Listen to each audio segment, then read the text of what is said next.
Welcome to Women in Soup Power Circle, powered by Levivstar. We're having a gathering today, and it's not just a gathering, it is a statement. A statement that says women who lead deserves to be seen, heard, celebrated, and documented. Over the years, we have styled women for their star moments, be it birthdays, boardrooms, graduations, and milestones. One thing has remained constant. A woman who wears a suit does not shrink, she steps forward. She does not just step forward, she stands out. Today, we're hosting a gathering of women who are leading industry, shaping rooms, and carrying their responsibilities with grace and authority. This space is intentional. The conversations are intentional because power isn't loud, it is relatable, and it radiates. Hello, ladies. Welcome to Women in Soup Power Circle. Thank you for having us. Yeah. So we're going to start off, what I need is for us to answer personally in an unfiltered version, not a perfect answer, but a relatable one. So let's go with, what is one thing you experienced peculiar to you this morning before coming here? Maybe you said something. You're not feeling fine.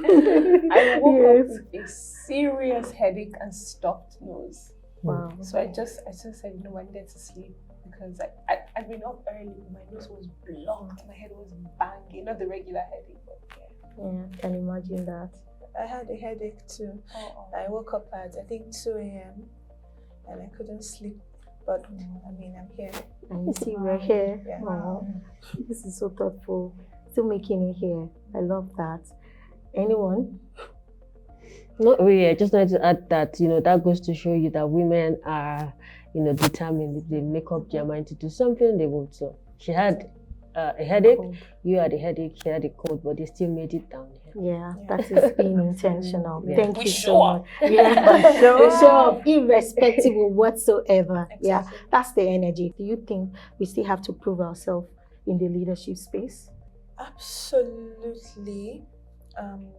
And that's not because we're less capable. It's simply because traditionally systems are not built in our favor. But I found that the way you show up with excellence, clarity, and strength, the perceptions will start to change. Let me add to that too, though. Based on the nuances, the narratives that have shaped, both the corporate and the social climate, we see women, not because we don't have the power, but sometimes you have to do extra to be acceptable. You have to do extra to be seen. You have to do extra to be heard. You have to do extra to be respected. So we still see that play out in a lot of sectors, from entertainment to the corporate field to even to religious circles and all of that. So yes, it's still something women have to do to show themselves at all times.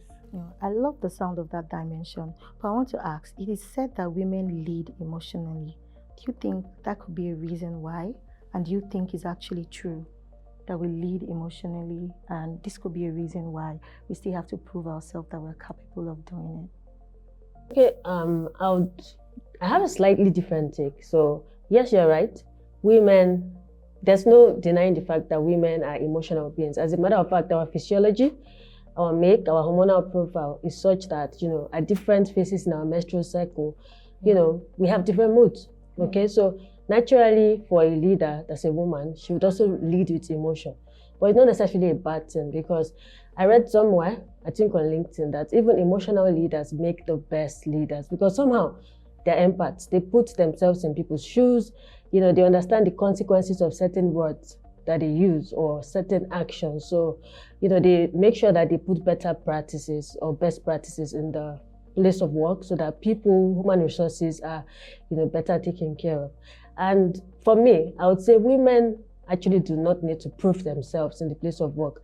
The discussion should be that people should, prove themselves. People, irrespective of the gender, period. It shouldn't have to be a female thing. But females, males, people generally should prove themselves, should show their worth. So that's just what it is for me. Yeah, women are natural. That's what it should be, but that's not what is currently obtainable. We just hope that as we have these conversations every March, because Women's Month, we Yes. hope that we continue to push it further and continue to drive home that message that everybody needs to prove themselves. Man, woman, just show what you're capable of and don't judge me because of my gender. Yeah, and maybe just to add to that, emotions in leadership is mostly perceived as a weakness, but it's not.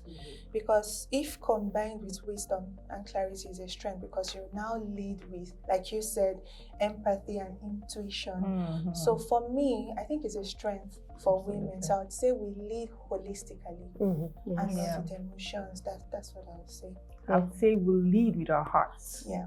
And a leader who leads with a heart is an inspirational leader, is a successful leader. So not emotions, but we lead with our hearts. And that's our superpower as women. Yes, I like that we're having this conversation and we're touching on this particular perspective because the narrative has been different and it has been tilted to make the emotional side of women in leadership look bad. Weak. Now, and so sometimes even a woman in leadership who is emotionally aware of herself and her power now starts to tilt towards the leading with emotion, the negative side that they really want to sell to us, right? So this conversation is a totally different perspective and should be what we're driving home, because when you see women in leadership, they, like you said, they are empaths, they can feel, unlike men who just, it's either blue or black, like damn. Women care a bit more because, I mean, they can understand a bit more. Yeah, so we need to drive this perspective, further. We are more intentional about our leadership. All right, thank you, ladies. Just because we can't ignore perception, I just wanted to know, is there still pressure for women to shrink themselves in corporate spaces? For me, I think it depends on the environment. In some corporate spaces, it is warm and friendly for women, while in some corporate spaces, it's very toxic. For my experience in the 9 to 5, I remember having a boss. I felt she was intimidated about my looks. I've always had this thing for blazers. And at first, it was more like me trying to look really good and have myself covered. I don't want to be cold in the office, and having them tell them to put off the AC. So I'll always throw in blazer, even if my outfit is simple. And she'll be like, oh, they're having reservations about you, that you're all about fashion and not about the job and this, that. She will always tell me what someone else is saying about me, what my senior bosses are saying about me, and they feel like I can't handle this position, I can't handle this position. And something happened. She went on leave and I happened to work with our immediate boss. And she handed everything to me, and she felt so comfortable with it. I mean, like, I had a better relationship with her compared to what she told me that the other lady was saying. So I think it's peculiar to the environment. Like, if you're in a toxic environment, someone is not just a man, even a woman will make you feel like you have to shrink yourself to fit into the standard that they have created for that environment. It is a whole different conversation entirely, because as we continue to push this message of gender equality, as we're seemingly talking to the men, we must talk to ourselves. We must, because a house that is divided against itself cannot stand. So the fight and the, not fight, and I put that in quotes, we're not fighting, but the requests we're making, the appeal and the conversations around gender equality should start from us. We should empower other women. And when we come together as a force, even the men will see that these people are too united. They have to just agree and just say, you know what, all the he for she's will now be everywhere, and will support everything, all the demands, just to achieve that sustainable development goal. For me, I'm glad that you found your voice and your calling through this whole process, because imagine she said, oh, you only knew fashion, and look at what you're doing today. You're excelling. In fact, you're one of the, the best fashion designers out there worldwide, actually, globally. So thank God that you didn't just, shrink. Yes. And you saw yourself and then you chose yourself, and that's what we're here today. So good job. Right. So add to that, and as we wrap this particular part up, 2 years ago, my sister calls me jokingly, and she was calling to apologize to me for all the times she flogged me, because in my report card, they would say second position, but she could have come first if she talked less. Third position, but she said she used to beat me a lot, and this girl is always talking. You meet her coming first. She said that talking now is what is bringing her Exactly. So I'm glad I didn't stop talking. Mhm. I'm still talking. I'm going to keep talking. Yes. You didn't shrink from business. talking. So irrespective of whatsoever, do not shrink. Keep Showing going. up. Be yourself. Yeah. All right, thank you, ladies. So, are there moments when you feel your look makes people feel inspired or a little bit intimidated? Yes, definitely.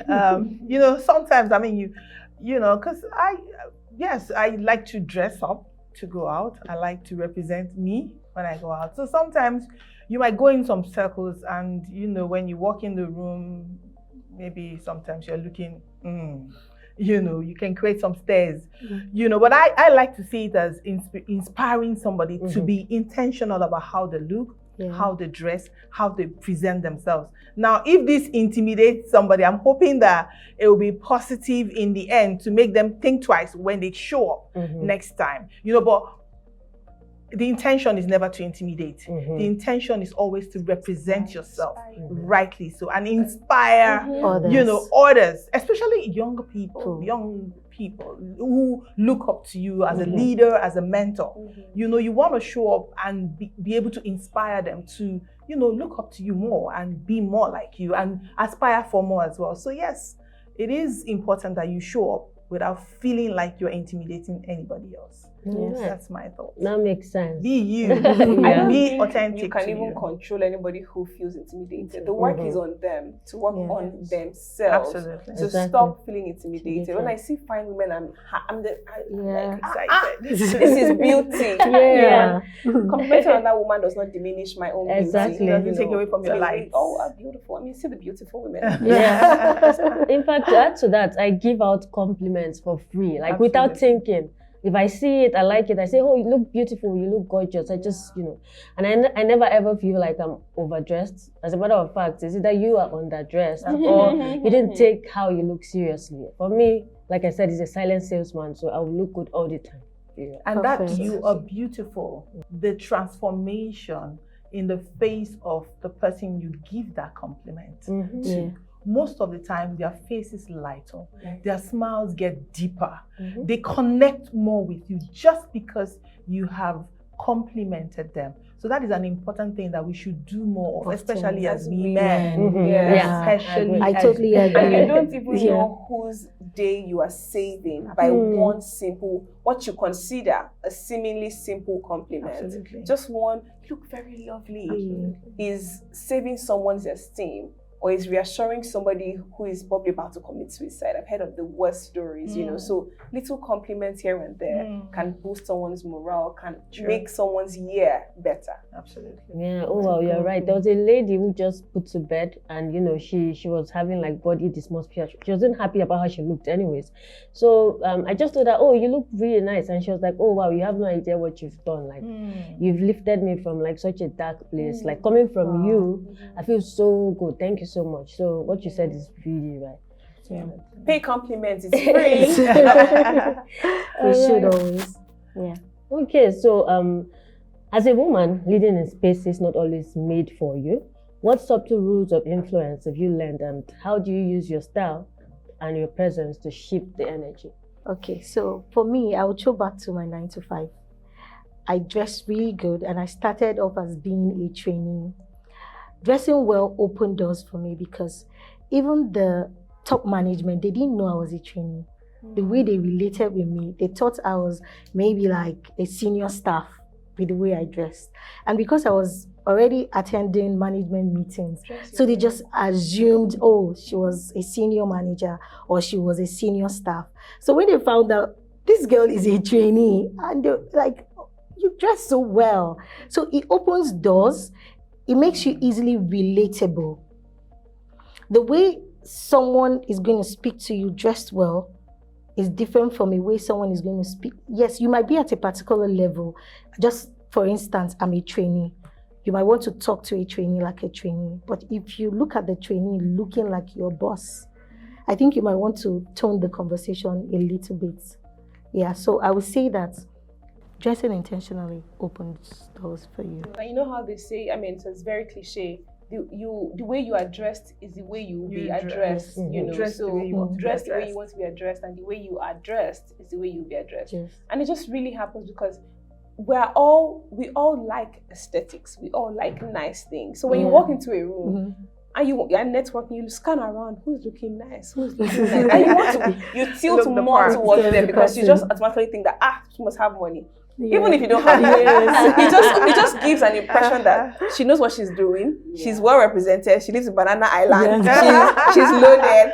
But you might have all. Let me share a story. I was moderating a panel. No, I was emceeing an event, and then maybe it was about 6. It was a 6-man panel. Yeah. There was somebody that was being represented, but I didn't know who. So they had changed some people last minute. So I now wanted to confirm from someone. I looked around the panel, I was like, who looks like they're representing somebody here? So I went to talk to the person that I thought was, but she was the MD of the company. She just came there very casually dressed. And I had to quickly cover up, like, no, I was trying to talk to, but you know how you just look, I'm like, who looks like they're representing somebody here, you know? So, but even if you represent somebody, you still must represent yourself first and look the part. True. Something that is also very important to support your influence is knowledge. You know, I feel like you've dressed the part. So when you open your mouth to speak, it should represent the dress. So your dressing is just a foretaste of what is inside of you, the real you. So there must be substance to you as a woman. You know, I particularly don't like the term dumb blonde. So you dress up, but when you speak, you come with something. You come with an aura. You come with value. You know, then it makes your influence more relatable as well and more permanent. It gives so that's the content that gives your container even more credibility. Like she's not justifying face. Totally solid. Because I mean, it's going to be such a huge letdown, right? You are dressed like very beautifully dressed, and then you open your mouth and they're like, turn off. Who's that crocodile? Okay, let's talk a little bit about reality. This is a very, common question. Can women truly have it all? And let us redefine what all really is. Thank you very much for that question. I really love that conversation because I have a YouTube video that speaks to, can a man or woman have it all? I think, and from last year at International Women's Day celebration, where Tara Fela-Durotoye talked about you defining what your all is. I am a single lady over 30 and I have it all. Absolutely. I don't have kids, I'm not married. When I marry, that's my next all. In that marriage, I will have it all because I will define what all means to me and I will bask in that allness and wholeness. Because I think what happens is there's so much competition and comparison out there. Somebody said she posted a video of her son crawling at maybe 9 months. And she was like, oh my God, like she was so excited. A few minutes after, she's going through Insta stories, she sees another of her friend's son, same 9 months, but was already standing. And in that moment, she felt like her son was behind. 10 minutes ago, she was celebrating her son, like, goodness, look at you, you're crawling, you're moving. And that meant a lot to her. But because she just instantly compared, she lost her joy. So I think that we really need to define what your all is. Right now, I'm fulfilled. I have a great job. I love my car. I love where I live. I have great friends. That is my all in this moment. I have a good relationship with God. I serve in church. That is all for me right now. The next phase of my life will require a new all, and I will define it, not society.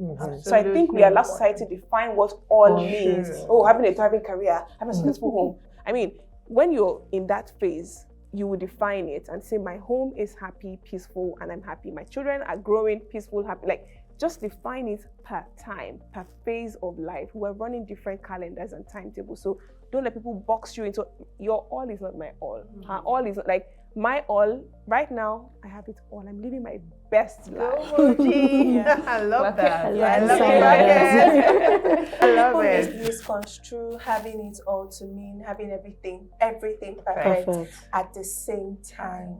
You know, it's like you said, living a purposeful life in the season you're in. At some point, and seasons evolve, right? Of So course. as you grow, it evolves to something else. And I'm a strong believer of knowing your stakeholders. And what I mean is this. So I could be in a season like towards the end of last year, I was everywhere in the sense that I was giving one presentation or the other and all of that. I'm sure people will wonder, does this woman not have kids at home? Yeah. But as a woman, I'm married and I have children. The key is really who are your stakeholders, and at some point, one area of your life would have to step down for the other, depending on the season you're in.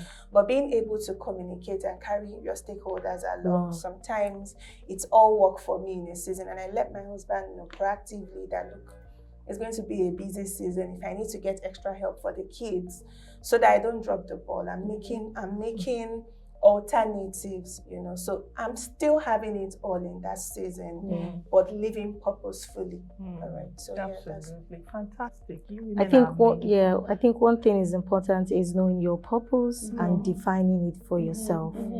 Then you shift away every spirit that tries to make you compare Unnecessary yourself. pressure that with comes. anyone.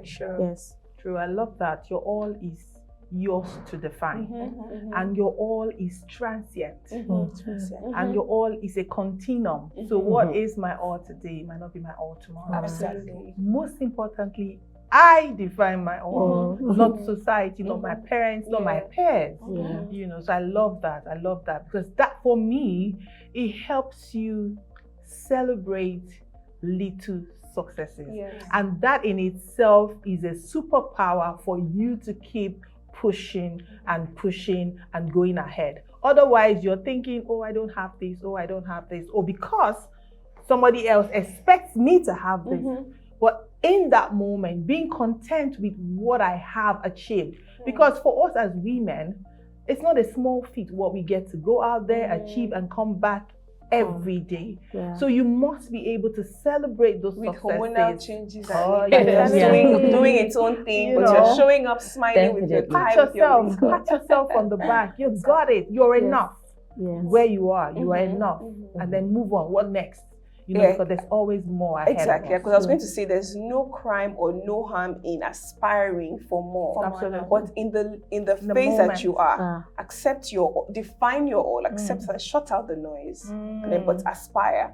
Whilst you're aspiring, be celebrating in your current phase. Right. Yeah, and that's important because I find that we, especially women, we're not able to celebrate our wins, like you said, because once you have achieved something, you're looking for the next thing that you don't have, and that in itself is a distraction. You're not enjoying the moment, and you just find that you're continuously in the rat race, finding what's next and all of that, without really taking time to enjoy the moment. And pat yourself on the back to even say, Absolutely. well done, girl, you are doing Doing well. So I think that this word becoming her, we should observe it positively instead of negatively. Because when you say becoming her, you think you're still chasing. Yeah, but you know you're winning. Becoming her means that you're already winning. Yeah. Last statement, you are allowed to be a masterpiece and a work in progress. Of course. Absolutely. Defines it. I love that. Yes. Okay, second thing, what boundary did you learn too late? Honestly, for me, I would say vulnerability, because I learned over time, you know, to not have to be so vulnerable, because to be honest, honesty is really good. And even as Christians, you know, you shouldn't, you like to be honest, you don't like to tell lies and stuff. But sometimes you know when sharing an information with somebody is worth it or not worth it, because some people just want to hear your gist, in quotes. They don't really care about you. They're looking for what to go and gossip to their, you know, either their partner or their friends, or laugh at you or something. So not some things can be kept to yourself. So I've learned to be less vulnerable, and of course, yeah, it doesn't mean that you'll be dishonest. You just have to be able to differentiate. When should I be vulnerable? With whom can I be vulnerable with? Yeah, so I think for the me, key is with whom. Yeah, so with that you're whom. not, because we shouldn't do life alone, really. So if you have your safe spaces, the people that you trust, that's why there was a video that was saying, if you have more than 3-4 close friends, you're already inviting Parapo into your life, Because your friend has a friend. A friend that has another friend that has friends. The circle continues. So I think it's just choosing, your people and knowing your tribe. Right, thank you. I totally agree with that. I think a Shoka, boundary, you have something? that would be rest for me. So I started off my career quite early and with a lot of energy, and I'm quite ambitious, result oriented, and all of that. So I push, always working tirelessly, weekends. And as I grew, and even to the peak of my career, it now started to become a norm that was expected of me to always be on that marathon. And now it's not realistic, because there's a lot more to me than the career side of it. There's a home front, there's service, there's just wanting to rest, So I'm introducing that now. It was uncomfortable for a lot of people to understand, because before, when you call me midnight, morning, weekends, I'm available, and suddenly you're calling me on Saturday, and I'm finding people getting upset. Like, you can't reach me on Saturday, and I'm like, I'm resting. So rest is something that I'm learning to. Good one. As women, we must understand that you're a limited resource. So you can't be everything to everybody. And for me, the other thing is the gift of the power to say no. I think that is a boundary I learned late, but I learned and I use it now. You can't be everything to everybody, and you can't be everywhere with everybody. So sometimes you can say no, and your no is a gift to you and the person you're saying no to. Because sometimes you're trying to be a people pleaser, you want to be there for everybody. That can cost you your rest, that can cost you your peace, that can cost you your vulnerability and all of that. So the gift of the power of no is something I treasure. Awesome. Even Jesus rested on the seventh day. Okay. I agree with the bound. So just to wrap, what you were saying, because you literally took it out of my mouth, because I was saying that one of the boundaries I didn't learn early is, I think I used to have savior syndrome. I want to be the savior of the world. I want to save, when somebody already saved us, but I said, okay, let me be assistant savior. I want to show up for everybody. I want to be present, and then you end up bearing yourself out. So I'm learning to choose myself, not from a selfish standpoint. My friends know that I show up. But when I don't feel up to it, I don't feel up to it. I'm not going to hurt myself because I'm trying to please you or trying to make you happy. So just knowing that boundary, because you are important. By the time you empty yourself out and you feel other people, you are so empty, you can't even give anything anymore. And then people also have the take mentality. They don't give. They're so used to you giving that they always just take. And so sometimes you pause and let people give to you as well, and give to yourself to refill. Okay, so we have learned to rest, we have learned to say no, and we have learned to say, we will not tell you everything about us until you are our safe circle. Exactly. Yes. Okay. Beyond titles and positions, what does legacy look like to you?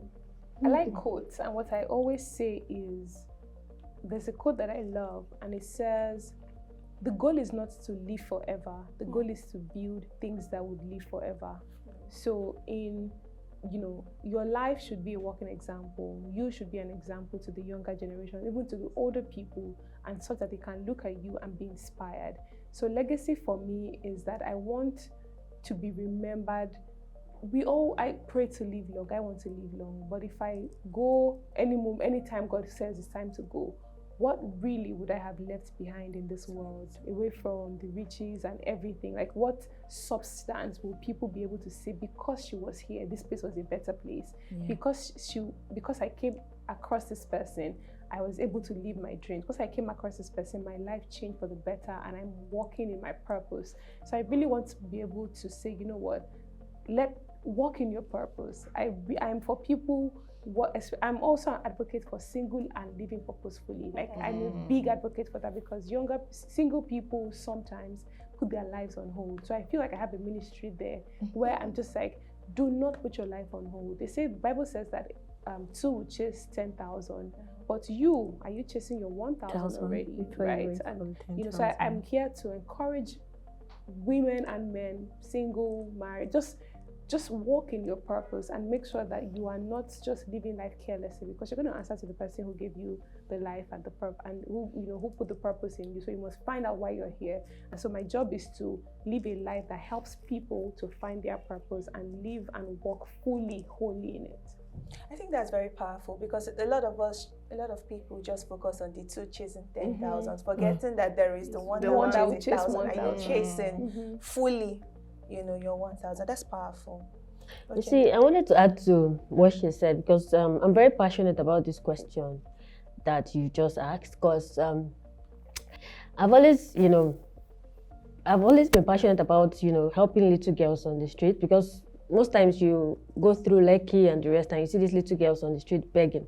So for me, it's beyond just, giving them funds or arms. I want to be able to one day pick them up the street, take them into some sort of shelter, give them skills, empower them, education, skills, food, good health, and all of that, and make sure that, they grow up to be something wonderful and add value to society. And why am I doing this? Because I want to be remembered, or to be seen as a beacon of hope for young ladies to know that, see, as a woman, you can go so far in life, in your career. You can do great things without having to compromise your values, without having to do bad practices, so to speak. Exactly. So, because look at me, I've seen it all. Like, I'm beautiful by the grace of God. Exactly. So, and I've been in sales and marketing industry for a long time, and also I do some things in entertainment. So imagine if I'd had to compromise, cut corners, if I was going to mess around, in quotes, how many people would I have to mess around with to get to where I am? So I want women, young ladies, to look at someone like me and say, hey, you actually can do this. You can, you don't have to sleep with anybody just because you want to get ahead in life. You don't have to shrink yourself. You have value to give. You have so much more, actually. You can do so much. You just have to put your mind to it. Learn from people around you. Be humble, be open to learn, put in the work, have God. In fact, the Holy Spirit is my cheat code sometimes. You can just ask him, for direction and prayer, and he helps you with this thing. So honestly, the legacy I want to leave behind, in addition to leaving inheritance for my kids, I want to be able to be remembered as a beacon of hope for young ladies. I want to go to schools and they say, oh, I want to be like Blessing because she was able to do this, and she did it the right way, and with God behind her. That's the kind of stuff I want to be remembered for. Yes, and that's very powerful. So young women out there, you can actually rise to the top without compromising your values or cutting corners. I think that's a very powerful message. And I will say this, that living a simple life purposely is actually living a legacy, because I think that when you combine so many things together, you might tend to lose focus in it all. So sometimes you're doing, let's say, I can share a story about someone I know. She started off a business. I think we started about the same time. And in the course of it, she has done 3 different businesses. And that's because every time she tries one, she feels it's not working and she moves to the next one, you get. And when you ask her, why are you doing this? She doesn't really know why she's doing it. So I think the key to living a purposeful life is knowing why know your why.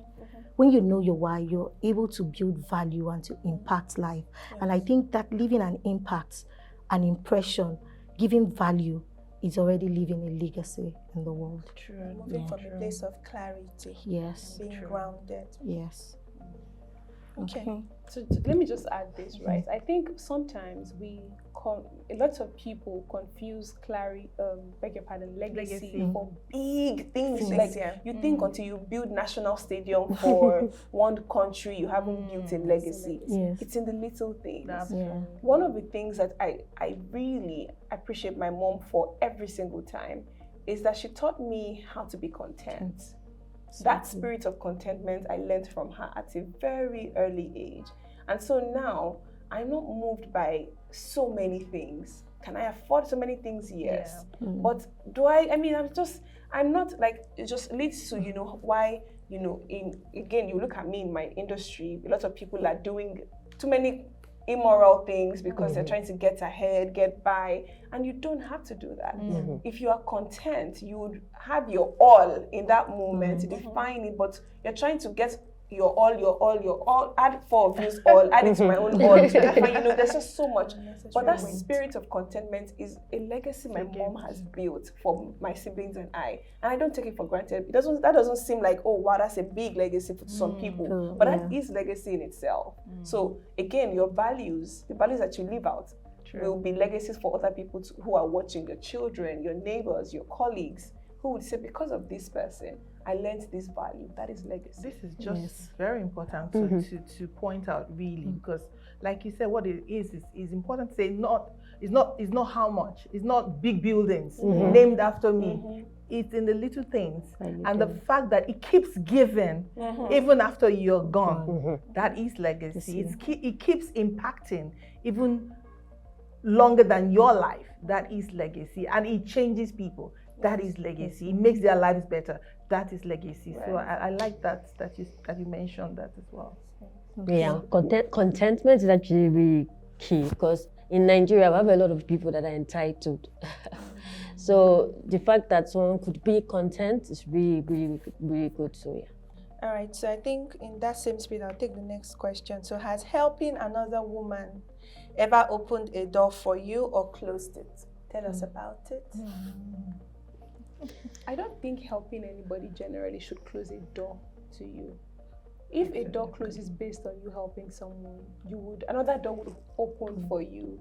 Because I always say to my friends that the fact that the Bible again, because I'm saying, what you sow, you reap. Not where you sow, you reap. So sometimes I might so love somewhere, I might not reap it there, but that love will never go unnoticed and unrewarded, right? So if that door closes, you might not be able to measure or count. You know, sometimes you send, you know how sometimes you ask, what did I do to get this thing? It might be something you did 2 years ago or yesterday or 3 days ago, but you might not even be able to tie it together. That said, fulfillment for me is helping people. So I'm not looking to gain anything. The joy that, so let me talk about my Galentine's, for example. That Galentine's with me, I've done it for 5 years, fully funded by me, my money. I bring 20 single ladies to come into a room, come and enjoy, like just live your best life. We give food, everything. Every time we're planning Galentine's, apart from the first year, because inflation had not gone this crazy, the amount we used to plan the first year is like it's like times 10 now. Wow. So since the second year, when we're planning, I just put in, there's just a budget, this budget, like, hey, who sent me? But on the day of the Galentine's, when I see the joy on their faces, the tears of, thank you for creating this space, I completely forget how much I've spent to get them into that room. So that gives me joy. You know, opening that door of, you know, warmth. Some of them say they've never received, but we also give them roses. I've never received a rose in their life. You know, just the joy that comes from seeing them happy is fulfillment for me. So whether a door opens or does not open, that already is my reward. So I don't give to gain. in the context interview. You give to live. I just give to live, because it's commanded to whatsoever you do to your neighbor, you do unto God. So just make them happy. So the motive, and just to add to that, the motive as to why you're doing what you're doing is the fulfillment for me. So whatever comes after, so people will not necessarily show appreciation in the way that you have thought about it in your head. And like you said, the reward might not come directly. It might be a seed that you would reap in years to come. It could be your generations to come, children, you know, that would benefit from that. So the peace and the fulfillment is really the motive as to why you're doing it. So, you know, Jesus is our role model, as it were. You know, the Bible says about casting your bread on many waters. For me, it's something I believe in strongly. So when I sow, in terms of helping another woman and another man or another boy, another girl, is me casting my bread on many waters. Now, like you said, truly, it might not come in that way I had thought or imagined. But sometimes it comes in goodwill. Yes. Sometimes it comes in someone looking out for my child in school. Sometimes your reward or your returns might not necessarily be in tangibles. It might not even be in the way you thought. It could be in goodwill. It could be in a prayer. It could be an open door, another open door. It could be even a closed door that prevents you from, it could be you're saved from an accident. So God answers you and he gifts you back, because he's a good God. So it might not necessarily be intangible things, but we must keep giving. And I would like to, at this point, talk about this narrative that I am hoping we women can change about not wanting to help another woman or lift another woman up, because there's this, misconception out there that we need to correct. We are our own keepers. So we must continue to raise each other up at every point and any time you get to help another woman, you're helping generations, you're helping nations. And it should be something that we'll live by as a motto. Make another woman happy. Open a door for another woman. Open the door for another man, but more so open the door for another woman, because that opens the doors to many, many more nations, So I would say that keep sowing your seed. Keep casting it upon many waters. It might not come the way you think, but it will definitely come back to you. And I'll wrap this up with saying that giving is purposeful and it's impactful. Whether you gain or you do not gain, it is purposeful and it's impactful. And we've been instructed anyways as Christians Yes, to give, to because give. for God so loved the world, like I gave. Giving is It's so only sacrificial. Love is given. Yes. Giving is love. And giving should be done with love. You were going to say Yes, I was going to say, that's not to underscore the fact that there are not some sour experiences Very correct. you have when you help people. But if you look at the Bible, Judas betrayed Jesus. It was very painful, someone in his inner carcass, but Jesus still died. He resurrected. All the plans that he had to fulfill on earth, he still fulfilled it. Now he's seated at the right hand with God. He's being glorified anyway, despite the betrayal. So that's to say that, yes, those things will happen, but again, your motive, stay grounded with the motive and the reward will still come. Okay. In fact, if I may add, I have a little story to share. I was helped. I got a job in 2016, early 2016, and I needed a place to stay because proximity was very important, So the sales job, and you had to be within your territory. So I was staying with my parents, and they stay really far. So this girl took me in with her sister. It's a self-contained in Anthony, like just one room, you can imagine.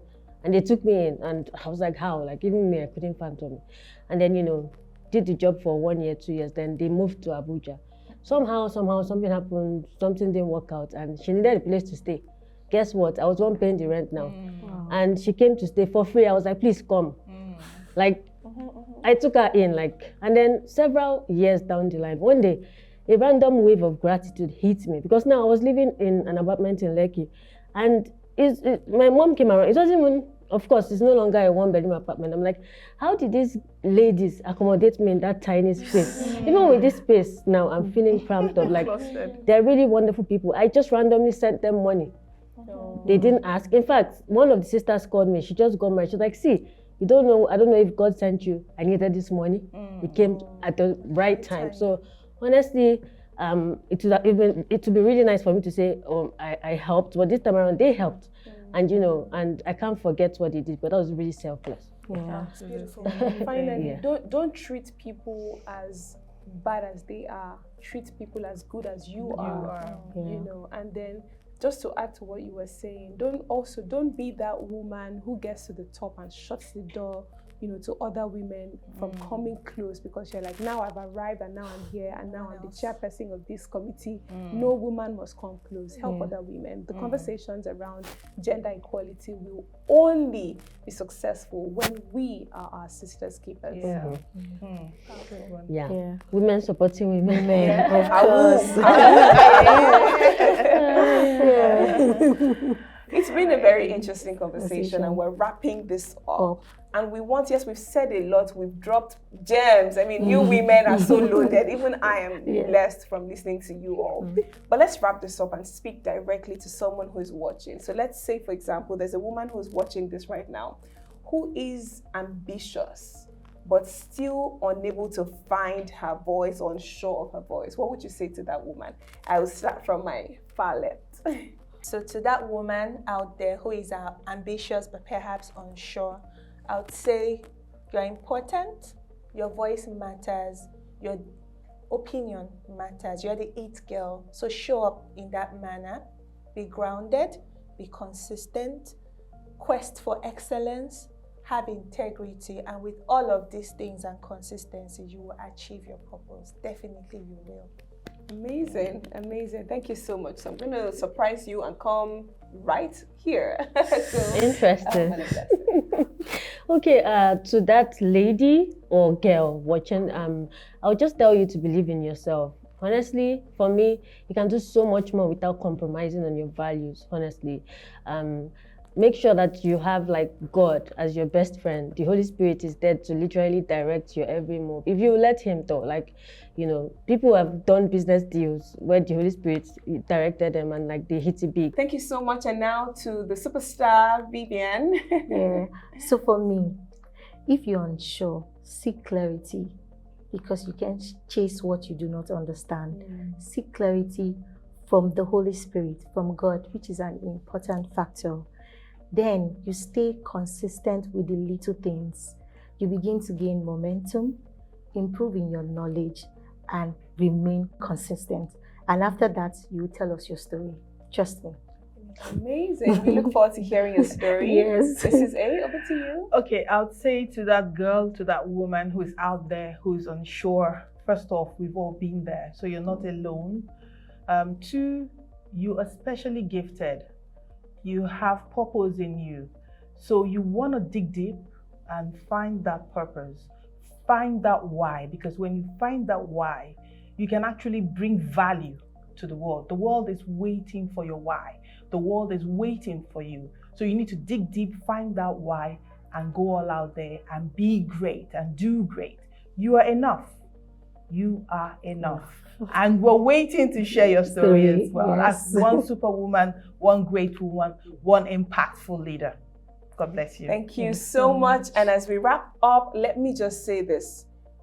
To that lady, to that girl, to that woman who is feeling unsure yet ambitious, nobody can make you feel inferior without your consent. Dream big, because one, your dreams are valid, and two, God can fund it. This is Women in Suits. This is the Power Circle, and this is what becoming looks like. Thank you for watching. We will see you later. Ciao.